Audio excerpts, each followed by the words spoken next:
Estamos gravando, que maravilha! E aí, gente feliz, como que vocês estão? Eu espero que vocês estejam bem, reinando em vida, junto com seus familiares, que tudo vai bem, que esse é o nosso melhor dia, vivemos um dia de cada vez, porque não existe o amanhã, quando chegar amanhã, que a gente chama é hoje. Então vivam intensamente esse dia de hoje com alegria, com determinação, decretando a sua vitória, reinando em vida. Isso são o que eu creio e recebo para a minha vida e para a vida de todos vocês. Eu quero aqui, hoje a gente vai gravar mais um conteúdo, mais uma pérola, né, para enriquecer essa abençoada, amada do Criador, que é você. Eu tenho um ministério, o papai me revelou tudo que eu sei, me mostrou tudo que eu sei, me tirou do sistema religioso evangélico, que já fazia 32 anos que eu estava lá, e estava muito bem, do jeito que se vive lá, defendendo tudo que se defende, mas o papai interveio e me mostrou essa verdade, me deu um ministério para cuidar da amada dele, que é você, para nutrir a amada dele. E esse conteúdo de hoje, essa pérola de hoje, tem um tema, e o tema é a identidade de Cristo. Esse é o tema, né? Já dando esse tema maravilhoso, eu peço que você aí deixe aí o seu like, né? Deixa aí o seu gostei. E se você amar o que você vai receber aqui, divulgue, vamos fazer essa palavra correr. Bem, eu quero aqui ir para os abraços, eu quero mandar aqui alguns abraços para quem comentou no outro vídeo, né? Primeiro aqui tem arroba eu, 1662, eu sei que essa é a Wanda, que está lá em Uberlândia, nas Minas Gerais. Forte abraço aí para a Wanda e para todos de Uberlândia. Tem o Roberto Lira aqui também, quero abraçar meu amigo Roberto Lira, está em Guarulhos, área metropolitana de São Paulo. E também tem aqui a Anália Vieira, ela também mora, se não me falha a memória, em Minas Gerais. Eu estou esquecido aqui a cidade, ela não botou aqui a cidade, mas também quero abraçar todas as pessoas que curtem o nosso trabalho, essa amada do papai aí que se alimenta do nosso conteúdo, e que tudo esteja bem com vocês.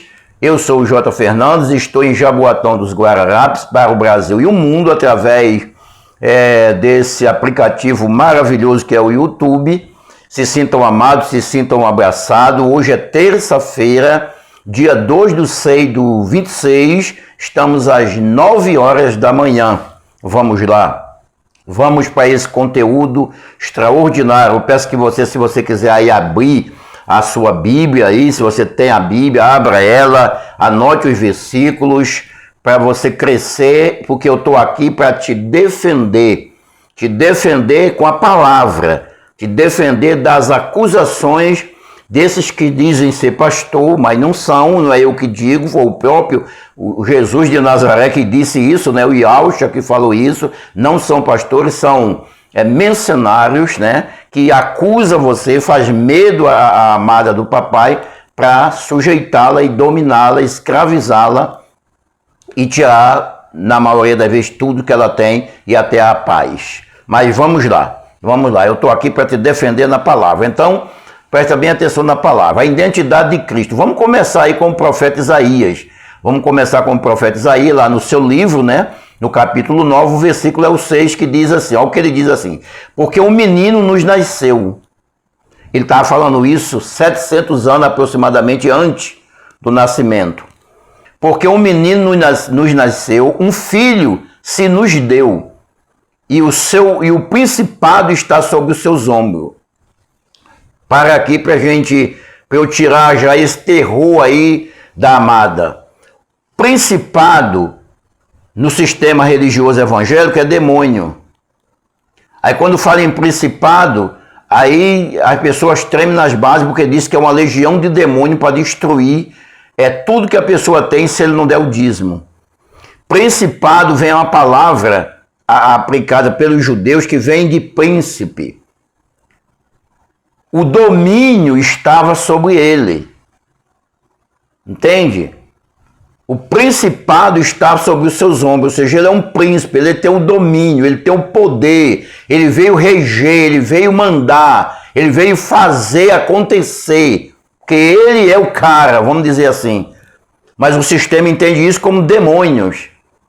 Quer dizer que se o principado estava nos ombros dele e é um demônio, então ele ia carregar demônio em cima das costas dele.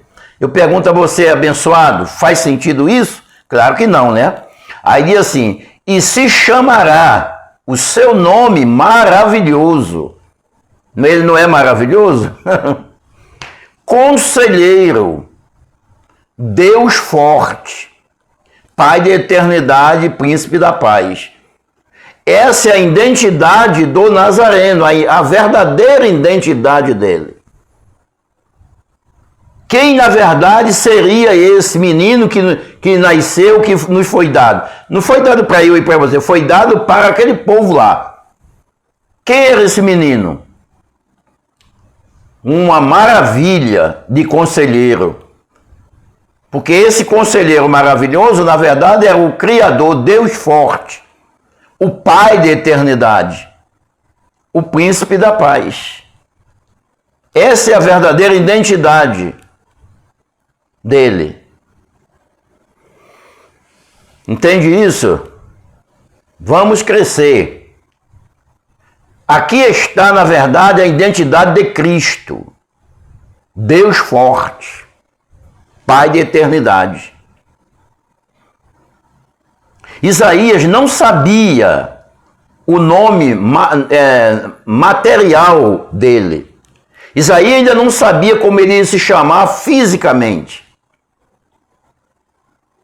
Porque o seu nome é Maria, o meu nome é J. Fernandes, José Fernandes.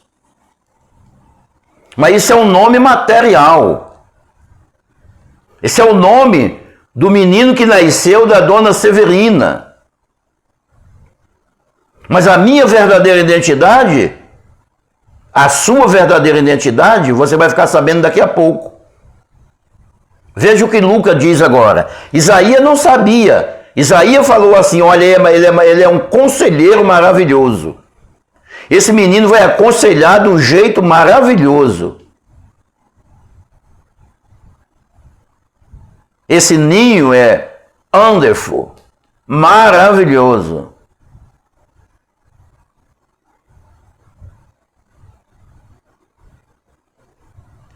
Mas aí em Lucas 1,31, o anjo, quando veio anunciar, falou assim no 31, eis que em teu ventre conceberás e darás à luz um filho, e pôs-lhe o nome de Jesus. Que na verdade não é Jesus, a gente sabe disso. Eu estou botando aqui como está escrito, tá? Não quero levar isso aí agora. A gente sabe que o nome dele se chamava Iausha, né? Poderá o nome dele tal. Esse é o nome físico, o nome do judeu, do homem físico, que nasceu de Maria. Mas a identidade dele é Deus forte, o próprio Criador. Mas isso confundia muito. E ele veio para confundir. Ele veio para confundir aquele povo. E como ele confundiu, e como ele confunde até hoje. Porque as pessoas pensam que ele é um filho de Deus. Não é isso que diz? Deus mandou o seu neném para morrer aqui, não é assim que dizem? Então, Isaías não sabia. Aí o anjo que veio 700 anos depois anunciar o nascimento disse, coloque-lhe o nome Jesus. Esse é o nome da pessoa física. Hoje no mundo dos negócios, das empresas, né? Existe a empresa pessoa física, não, existe a pessoa física e a pessoa jurídica. Se você tem uma empresa, então você é uma pessoa jurídica também. Você é duas pessoas. Tem o seu CPF, que é a pessoa física, e tem o CNPJ, que é a pessoa jurídica sua. Então o CPF era do Nazareno, mas o CNPJ era o Criador, o Deus forte. Entende? Então o anjo disse, coloque-lhe o nome dele tal. E aí foi que ficaram se sabendo o nome, mas quando Isaías anunciou, profetizou 700 anos atrás, ele ainda não sabia do nome. Mas ele sabia da identidade, ele sabia quem ele era. Deus forte. Agora, e a sua identidade? Quem você é de verdade? Vamos lá no Salmo 82, 6. Eu quero ler primeiro o 6, depois eu vou ler do 1 até o 6 explicando isso. Mas deixa eu ir lá no 6 primeiro, para depois a gente voltar do 1 e chegar no 6 de novo. Vamos lá. O 6 diz assim: eu disse, vocês já são acostumados, eu já citei esse versículo milhares de vezes, e não me canso de citar. Eu disse, vós sois Deus, e todos vocês, filho meu, filho do Altíssimo. Esse está no 6, mas vamos ler o 1. O 1. Diz assim, Salmo 82, 1. Deus está, o Criador se faz presente na congregação dos deuses e julga no meio deles, julga no meio dos deuses. Eu ouvi um cara falando isso umas 2 semanas atrás, falando uma coisa horrível desse versículo. Como se fosse um castigo pior do mundo que o Criador daria para as pessoas. Eles não sabem de nada. Eles não têm ideia de nada. Ou seja, o Criador só está presente se tiver uma congregação de Deus. Se as pessoas estiverem conscientes de quem elas são. Você não é um miserável, você não é um pecador, você não é um desgraçado, você não é um cego, você não é um nu. Não, você não é isso. Você é um Deus vestido de homem, vestido de ser humano. Esse humano aí chamado Maria, o Antônio, a Wanda, o Roberto Lira, o Ademar Bagatoli, né? Ademar Bagatoli lá de Timbó, forte abraço aí ao meu irmão aí. Isso aí é a sua roupagem. Isso aí é onde você se esconde por trás desse véu. Isso não é você.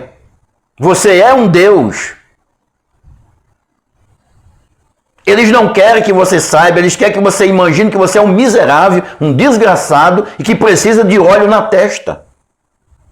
Você não precisa disso, você só precisa ter consciência de quem você é. Porque ele se faz presente na congregação, no ajuntamento dos deuses. E qual é a diferença, Jota, do ajuntamento dos deuses para o ajuntamento dos homens? Ah, sim. Agora vamos lá. Deixa eu tomar um gole de água. O ajuntamento dos homens são as congregações que tem por aí, que chamam de igreja. Por que dos homens? Porque só prega para homem, só prega para carne. Deus vai te dar um casamento, Deus vai te dar um varão, Deus vai te dar um emprego, Deus vai te dar uma casa, Deus vai te dar um carro. Deus tem misericórdia de ti, pecador. Isso está falando para as pessoas físicas, está falando para homem. Deus não se faz presente nesses lugares. Esses lugares, quem está lá operando é o poder enganador, o poder escravizador de 1 Tessalonicenses, capítulo 2, versículo 11. É o poder enganoso, para que eles creiam de todo o coração na mentira. Mas eu estou aqui te defendendo dessa acusação que eles te fazem, que tu és um pecador, miserável, desgraçado, cego e nu. Você não é isso, você é um Deus. Essa é a sua verdadeira identidade. Falando de espírito, um espírito justo e feito perfeito. Essa é a sua identidade. Você é um Deus. E ele está na congregação dos deuses, ensinando, educando os espíritos a viver essa eternidade, viver esse pacto carnal. Reinar da consciência de quem você é. Aí você sabe que você é um Deus, um ser perfeito, um ser de luz, vivendo num corpo débil, num corpo pecaminoso, não que tenha pecado, mas um corpo que só gosta de fazer coisas erradas. Mas aí você agora toma as rédeas. Você é um conselheiro maravilhoso para o seu próprio corpo. Fazer, por aqui não. Isso aqui não, quem manda aqui sou eu. Entende? Eu estou aqui te defendendo com a palavra. Porque eu tenho um ministério, perdão, eu não pertenço a um ministério, que nem eles dizem. Não, eu tenho um ministério para nutrir a amada do papai que é você. Para tirá-la desse enrosco, dessa balela que eles falam por aí. Então ele está julgando agora, julgando. Eu estou julgando. Ele está julgando na congregação do justo. É aí que ele julga essa causa desses advogados mentirosos que diz que você é quem você não é. E que traz a verdadeira consciência de um ser perfeito. Versículo 2. Olha o que diz o 2. Até quando julgareis impiamente e aceitareis a pessoa do ímpio? Até quando esses ímpios que não crerem no que ele fez na cruz vai estar julgando aí? Vai estar de gogó em pé, escravizando a amada. Até quando? Versículo 3. Aí diz assim, faz justiça ao pobre. Faz justiça ao pobre. Não tira tudo que o pobre tem. Não arranca da garganta do filho dele a mamadeira, dizendo que se ele não der X, não entrar na campanha da fogueira tal, para dar a casa, para dar o carro, para dar o salário, o diabo, o demônio vai roubar o que ele tem. Faça justiça ao pobre. Não tire nada do que ele tem.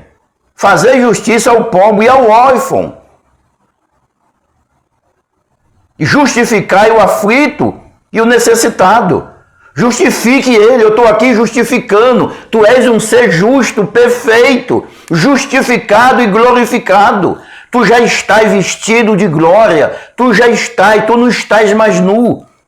É verdade que Adão tirou as vestes da humanidade, que Adão tornou a humanidade desnuda diante do Pai. Mas veio aquele que a Bíblia diz, que o Evangelho diz que é o segundo Adão, o do céu, e devolveu as vestes, e já te vestiu de vestiduras brancas. Tu não estás desnudo, tu estás vestido de glória. O Evangelho diz isso. Ele te salvou, te justificou, te santificou e te glorificou. E tu és um ser glorificado, vestido de glória. Eu estou aqui para te defender. E não é uma ideia minha, está escrito. Está escrito.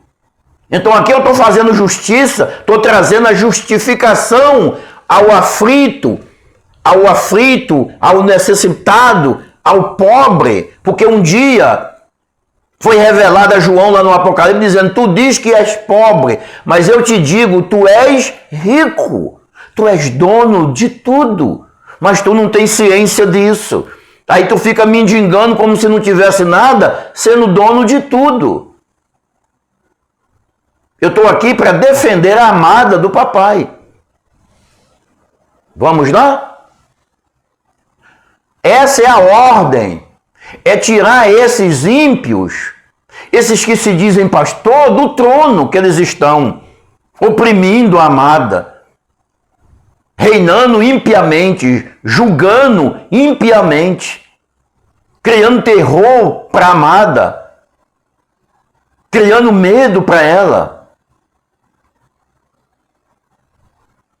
A ordem é tirar esses ímpios do trono.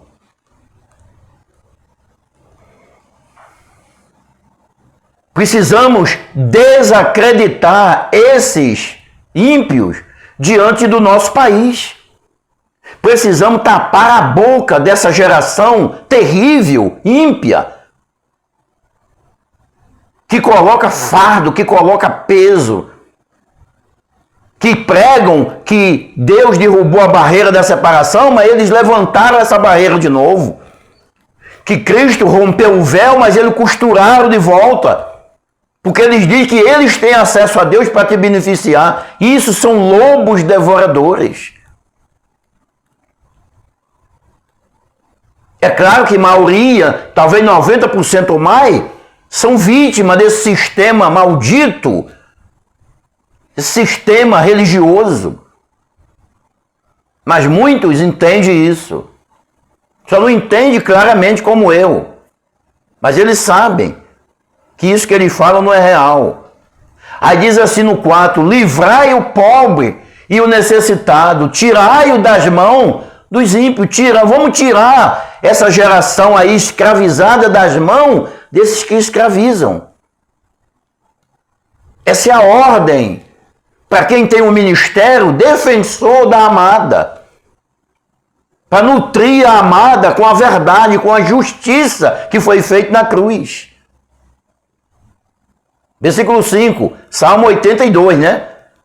O 5. Eles não conhecem, nem entendem, andam em treva, todos os fundamentos da terra vacilam. Eles não conhecem nada, eles não conhecem o que é a Bíblia, eles não conhecem a Bíblia. Eles não conhecem, eles não entendem, são cegos andando em trevas. E o que é andar em trevas, amada? Andar em trevas é andar em desconhecimento da verdade. Andar em treva não é que está nos quintos dos infernos, não é isso. Andar em treva não é que Satanás colocou um pano preto nele, não é isso. Andar em trevas é andar em desconhecimento da verdadeira identidade, que eles mesmos são e não conhecem, desconhecem, então estão em trevas. Trevas não é uma cidade sem energia, não. Treva é um povo sem conhecimento. Andar na luz não é acender a luz, não é uma cidade clareada de noite, não. Andar na luz é andar no conhecimento, na revelação da palavra. Eles mesmo pregam que por trás da letra existe algo, mas ele não conhece esse algo. Eles não conhecem esse algo. Vacilam. Então vamos tirar eles desse trono de escravizadores. Versículo 6, agora de novo. Eu disse, vós sois deuses. E como Deus que vocês são, vocês têm o poder de tirá-lo, de desentronizá-los, de tapar-lhe a boca, de desacreditá-los diante do país que vocês vivem. Você está entendendo isso? Daí você que se nutre com nossos conteúdos, você que já saiu dessa escuridão, está na hora de você assumir quem você é e divulgar esse trabalho, meu abençoado. Não que você é obrigado a nada, mas você é um Deus. Vamos iluminar esse mundo, vamos tirar a amada da tutela desses ímpios, que não sabe de nada, que não entende nada, que está em trevas. Lê o versículo 5 do 102, do 82, do Salmo 82. Eles não conhecem, nem entendem, são cegos, ignorantes, andam em trevas, todo o fundamento da terra está vacilando, são um vacilão. Vocês são Deus, todos vocês são meus filhos, e o filho tem o DNA do pai. Você tem o DNA, você é dono de tudo, você é herdeiro de tudo, e vai deixar um juiz iníquo desses que tem por aí engravatado continuar dominando sobre os seus, sobre o seu bairro, sobre a sua casa e os seus familiares?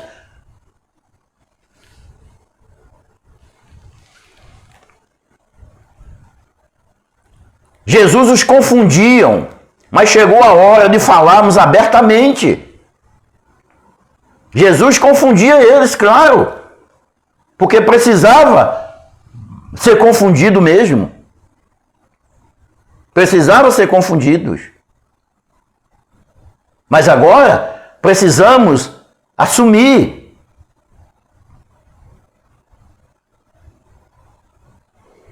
Jesus os confundiam.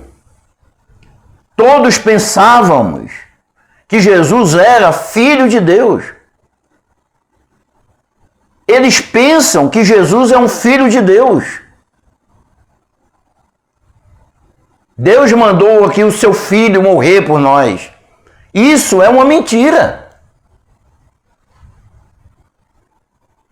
Jesus é o próprio Deus. Era, né? O próprio Deus. Deus mandou o seu filho morrer pelos pecadores. Puro engano. Puro engano. Jesus os confundiam. Era necessário que sim. Mas tinha hora que ele falava abertamente, mas depois ele tapava de novo o entendimento e eles não sabiam mais de nada. Ali mesmo ele se esquecia. Porque o Nazareno, ele veio como um cordeiro, ele não podia dar luz. Ele tinha que cumprir a lei. Ele não podia sair fora dos rudimentos de Moisés. Porque ele tinha que cumprir aquilo lá. Mas às vezes, para os seus discípulos, ele falava abertamente. Mas depois ele tapava o entendimento e quando saía dali, ele nem se lembrava mais de nada. Vamos buscar João. Vamos buscar João.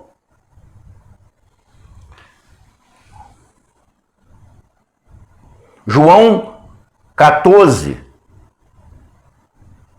Vamos buscar João 14. Vamos ler um bocado de versículo. Vamos começar do 4 até o 10 aqui. João 14, 4. Mas vós sabeis para onde vou e conheceis o caminho. Vocês vão saber para onde eu vou. Porque ele dizia, eu não vou estar aqui a vida toda, eu vim aqui cumprir uma tarefa. Eu vim aqui cumprir uma missão. No final da minha missão eu vou embora daqui. Mas vocês sabem para onde eu vou. E vocês conhecem o caminho. Mas eles sabiam? Claro que não. Eles conheciam o caminho? Claro que não. Disse-lhe Tomé, no 5, Senhor, nós não sabemos para onde vai. E como podemos saber o caminho? Que aluno difícil, né? 3 anos ensinando e ele dizia assim, ele não aprendeu nada. Porque Jesus falava por parábola. Para confundi-los. Disse-lhe Jesus, eu sou o caminho, a verdade e a vida. Quem é a vida? É o Criador. E ninguém vem ao Pai, senão por mim. As pessoas não podem ir ao Pai, porque o Pai não está lá, o Pai está aqui. Ninguém vem ao Pai, senão por mim. Porque ninguém pode ir ao Pai, porque o Pai não está lá, o Pai está cá. O 7. Se vós me conheceis a mim, também conhecereis o meu Pai.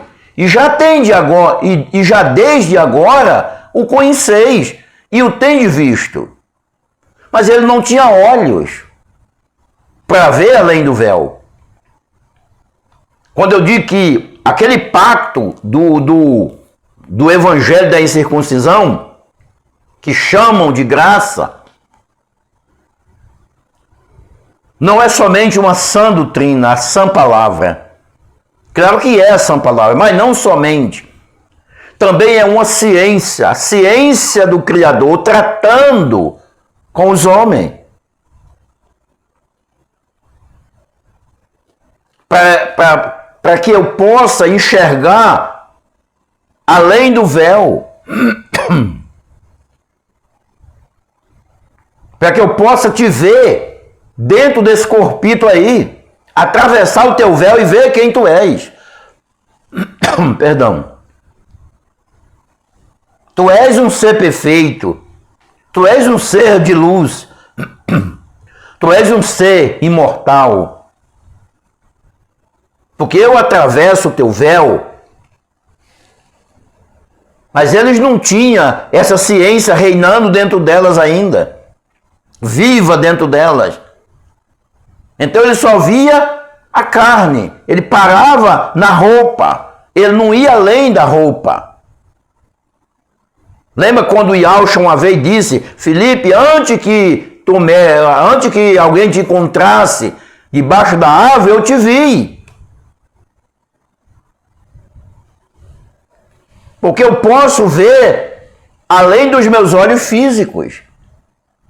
Porque essa ciência gloriosa está em mim fluindo. E eu posso enxergar o que poucos enxergam. Ou que quase ninguém aqui enxerga.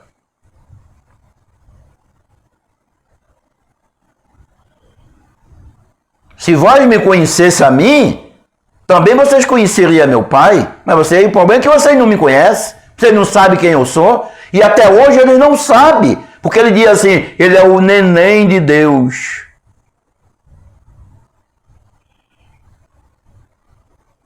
Eles não conhecem, não sabem nada, não conhecem, não entendem. São cegos em trevas. E tem que sair do trono, tem que sair do trono, tem que ser desentronizado. Essa honraria que eles têm tem que acabar. Porque são ímpios, reinando impiamente. Não fazendo justiça ao necessitado, mas tirando o pouco que eles têm. Para andar de avião não, para possuir 2, 3 aviões. Mansão nos Estados Unidos, na Flórida, no Canadá, em país do mundo, nas custas de quem de quem tem um salário mínimo. Eu estou aqui para te defender com a palavra. Vocês conheciam também o meu Pai, e desde agora vocês já têm me visto, não? Disse-lhe Filipe: Senhor, mostra-nos o Pai e basta. Eu pergunto, eles entendiam alguma coisa? Não, e nem poderiam entender. Nem era para entender, porque isso não foi dado para eles.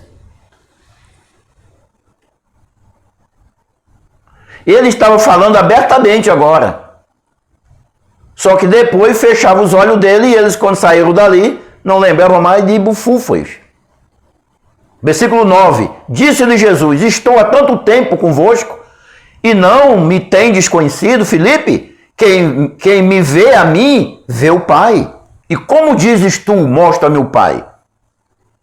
Olha, eu posso fazer muitas coisas para você, mas eu não posso te mostrar o Pai, porque o Pai não é uma pessoa ao lado. O Pai não é uma pessoa separada. Eu sou o Pai. Quem me vê a mim é o Pai que está me vendo, é o Pai que está vendo. Essa é a identidade dele. Deus forte, vestido de homem. Você é vestido de homem, vestido de mulher, vivendo uma experiência humana. Você não é pecador, você não é pecadora, você é um Deus. Vivendo uma experiência feminina ou masculina. Ou cego, ou paralítico, ou aleijado, ou rico, ou pobre, ou bilionário, ou trilionatário, ou empregado. Essa é a experiência que ele está vivendo no seu corpito, mas ele é você. Você e ele é o mesmo. Diz que ele reconciliou o mundo na cruz. E reconciliar é o quê? Se tornar um. A palavra reconciliar é porque através do ato do Adão, foi separado. E ele veio reconciliar. O casal se separa, mas depois faz a reconciliação. Aí no casamento os dois não se torna um? Ele se tornou um com aquele povo que estava separado dele. Você nunca foi separado dele. Quem me vê, vê o Pai. Como você diz, me mostre o Pai? Eu sou o Pai. Isso confunde muito, né? Porque as pessoas têm ele como um filho de Deus. A palavra filho é que quando um Deus nasce aqui, nasce como filho. Mas ele é o próprio Pai. Porque Seria quebrar a ordem das coisas, dizer que a Dona Maria deu à luz um papai. Isso é o ridículo, né? A Dona Maria dá à luz um lindo filho. Mas esse filho, espiritualmente falando, é o pai. Será que essa ciência maravilhosa, chamada da graça, já dá entendimento a você? Você é a amada do Criador. Versículo 10. Não crê tu que eu estou no Pai? Ai, e que o Pai está em mim? Tu não crê isso, não? Que não é uma pessoa à parte, que o Pai não é uma pessoa à parte, que o Pai não está no trono, que o Pai não está lá fora de mim, o Pai está em mim. O Pai sou eu que falo contigo. O Zé Fernandes é um véu, é um microfone, é o alto-falante. Quem fala é o Pai. No caso dele, o Nazareno é um alto-falante do papai, é o microfone do papai.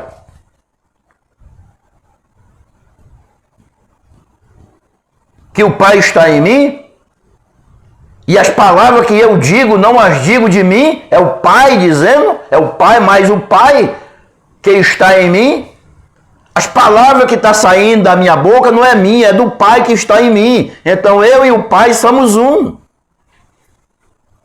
As palavras que eu estou falando agora, eu, J. Fernandes, para você, não é o J. Fernandes que está falando. O J. Fernandes é apenas um alto-falante. Quem está falando é o Pai. Então é Deus para Deus. É espírito para espírito. Porque eu não estou falando para a tua carne que tu vai ter um carro, que tu vai ter uma casa. No dia que tu entender o que eu estou dizendo e tu se nutrir, se vestir, tu já é vestido. Mas quando tu resolver assumir essa identidade ou for aclarado para isso, tu entende que tu é dono de tudo. Tu sendo dono de tudo, tu pode transferir um bocado de coisa para você. Desfrutar aqui. É o Pai que faz as obras. Quem faz a obra não é eu. Quando eu digo levante e anda, não foi eu que disse, foi o Pai que disse. E o Pai pode fazer tudo. Aliás, ele já fez tudo. A gente já vai terminar, mas eu posso dizer a você que na Bíblia só existe uma coisa na Bíblia que para mim é a mais fascinante de toda. Ela resume tudo e ela está lá na Antiga Aliança. Para mim ela é demais. Para mim ela é demais. E isso aconteceu lá quando a mulher de Abraão discutiu com a Agar, né? Que deu um filho para Abraão, que a Sara teve ciúme e mandou Agar e o filho dela embora, e etc, e etc. E prepararam lá comida, pão e água. Lá no deserto, quando acabou a água, que o menino estava morrendo de sede, a mãe também, né? Mas aí a mãe botou o menino debaixo de uma sombra. Deserto já não tem sombra, né? Mas ela viu ali uma sombra, deixou o menino e se apartou longe para não ver o menino morrer. O filho dela, era filho dela, né? E quando ela chegou longe do filho para não ver mais o choro do menino, o Criador falou com ela. Disse: Agar, para onde vais? Senhor, meu filho está morrendo de sede. E olha o que está escrito. O Criador abriu os olhos dela e ela viu um poço de água. Para mim isso resume toda a Bíblia. Para mim isso é mais poderoso do que toda a Bíblia. Como assim? Tudo já existe. A tua saúde já existe. A tua casa própria já existe. O teu lado maravilhoso, o teu sonho já existe. Tu só precisa enxergar ele somente.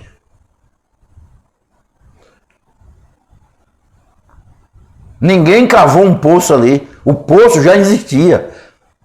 Ele abriu os olhos dela e ela enxergou um poço de água. O poço já existia, mas ninguém enxergava. A tua saúde já existe, o médico não vai enxergar a tua saúde. O médico vai enxergar doenças e mais doenças, remédios e mais remédios. Quando os teus olhos se abrirem, tu vai enxergar o teu corpo sarado e tu vai jogar futebol. Para mim, não existe outro versículo na Bíblia. Tudo é importante, é muito importante quando se enxerga certamente. Mas esse para mim, sabe por quê? Porque isso diz que Deus não vai fazer nada por ti. Tudo já está feito, tu só precisa enxergar. Tu acredita que uma pessoa perdeu um dinheiro na rua de manhã e o outro passa lá de 11 horas e acha o dinheiro? Quantas pessoas passou ali e não viu? O dinheiro estava lá, mas porque ninguém viu? Só tu ou só aquela pessoa teve olhos para ver aquele dinheiro no chão? As coisas, amada do Senhor, já existem. E se tu aplicar no que eu digo, não que tu é obrigado, mas se tu se dedicar no que eu ensino, tu vai começar a enxergar coisa maravilhosa que tu não enxergava. Tu entende isso? O poço estava ali. O teu salário maravilhoso está aí diante de ti, mas tu não consegue enxergar. O marido dos teus sonhos já está aí. Mas tu não consegue enxergar, tu só enxerga miserável, desgraçado, homem que não presta, mulher que não presta. Tu acha que vai chegar quem pede tu? Porque te ensinaram isso. Eu estou aqui para te defender da acusação que te fizeram. Não crê tu que eu estou no Pai, que o Pai está em mim? Tu e o Pai é a mesma pessoa, não tem dois não. Você entende isso? Vamos terminar agora com isso aqui. Meus abençoados, amadas do papai, eu estou aqui para defender vocês com as palavras do papai. O meu ministério é um ministério de fortalecer a amada do papai, que é a igreja de Cristo. A mesma coisa. Eu chamo de amada porque é assim que ele diz, a minha amada, que eu dei a vida pela minha amada. Eles confundiam, mas agora podemos falar abertamente e não mais por alegoria. Vê como Paulo fala abertamente. Por isso que mataram Paulo. Por isso que mataram ele. 1 Timóteo 3,16. Olha o que está escrito. E sem dúvida alguma, disse Paulo, escreveu Paulo para Timóteo, e sem dúvida alguma, grande é o mistério da piedade. Esse mistério é grandioso demais. Sem dúvida alguma, para muitas pessoas, esse mistério, ele não entende isso. É o que está escrito, sem dúvida alguma, grande é o mistério do amor, da piedade. E que mistério é esse? É que Deus se manifestou em carne. Deus não mandou um filho. Ele veio, era ele próprio, ali dando vida ao Nazareno. Em outras palavras, ele dizia assim, Deus mandou um filho, mas ele dizia tudo que a gente não gostava, a gente matou ele. Aí Paulo veio e dizia assim, vocês não mataram um filho, vocês mataram o papai. Mas era necessário que vocês não conhecessem, porque se vocês tivessem conhecido, jamais crucificaria o Senhor da glória. Se vocês entendessem esse mistério, jamais vocês faziam o que está fazendo. Se esse São Antônio aí da esquina que se diz pastor, se ele conhecesse isso, jamais ele te chamava de pecador, de pecadora. Jamais ele dizia, se tu não der o dízimo, um demônio vai comer o teu arroz. Jamais. Eles não conhecem, eles não entendem, eles estão em trevas. Se eles conhecessem, jamais tinham crucificado o Senhor da glória. Era preciso ele confundir todo mundo. Era preciso, ele estava tão camuflado, tão escondido atrás do Nazareno, que ninguém conseguiria enxergar. Aí eles tinham assim, esse foi o neném que o papai mandou, vamos dar cabo dele. Não, não foi o neném não, ali era o papai. Isso é um mistério. E sem dúvida alguma, grande é o mistério da piedade, é que Deus se manifestou em carne. A palavra não se fez carne, é mentira. A palavra se manifestou em carne, a palavra encarnou. A palavra encarnou, ele diz, a palavra que sai da minha boca é o Pai. Ela encarnou em mim. Eu sou a encarnação do Deus vivo. Você é a encarnação do Criador aqui na terra. O Criador está pisando na terra através dos seus pés. E você vai deixar esses ignorantes cantar de galo? Vamos que vamos. Ele se manifestou em carne, foi justificado no Espírito, visto dos anjos, pregado aos gentios por Paulo, crido no mundo e recebido na glória. E habita na luz inacessível. Não é acessível. Ninguém tem mais acesso a ele, porque ele é você. Entende? Ele habita na luz inacessível. Eu busquei a Deus em vão. Ele não está mais acessível, porque ele está em você. Você não precisa buscar Deus, você é ele. Agora é preciso, como é que eu vou tapar a boca? Quando eu assumir quem eu sou. Eu assumo, quer declarar isso comigo? Se você quer declarar comigo, eu assumo e declaro a minha posição diante dos homens e dos anjos. Que eu sou um Deus. Que eu sou Deus. Porque está escrito. Não é invenção minha. Está escrito, vós sois deuses. Você é um Deus. Está escrito. E quando você assumir isso, o mundo vai crer. E você vai ajudar a desentronizar esses ímpios reinando e escravizando a amada do papai. Você entende isso? Eu estou educando você que é um Deus a viver essa eternidade humana, nutrindo essa amada, fortalecendo e te tirando essa acusação de que você é um miserável. Você não é isso. Você é um Deus vestido de homem, vestido de mulher, vivendo uma experiência humana. Amada do papai, creiá-lo eu, que eu pude trazer uma vitamina para você, trazer uma comida sadia para você, um alimento sadio, para nutrir você que é amada do papai aqui na terra. E a gente se vê, a gente sempre se vê.